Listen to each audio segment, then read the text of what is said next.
मी आता 5,000ची SIP मागील 3 वर्षापासून करतोय. ओके, पण ती मी कितीने वाढवली पाहिजे? आता माझा यावर्षी पगार वाढलाय.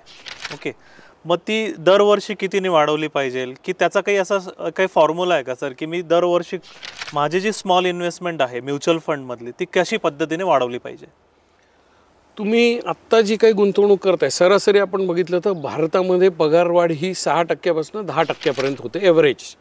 सो तुमची गुंतवणूक देखील त्या प्रमाणात वाढली पाहिजे. हा सोपा नियम आहे. आणि जर आपण आत्ता 1,000 रुपये गुंतवणूक करत असू तर ती दरवर्षी किमान 10% तरी तुम्ही वाढवली पाहिजे. हा बेसिक रूल आहे.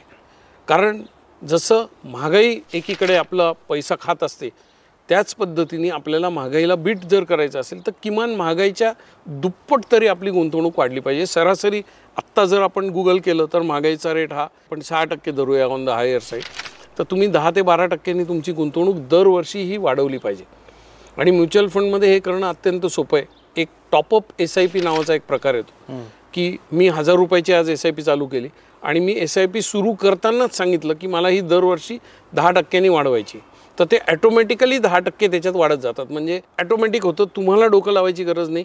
तुम्ही विसरले तर गुंतवणूक झाली नाही असं नको व्हायला, वाढली नाही असं नको व्हायला. हे सगळं आपण इझिली करू शकतो. आज टेक्नॉलॉजी आहे, बट गुंतवणूक वाढवणं फार आवश्यक आहे.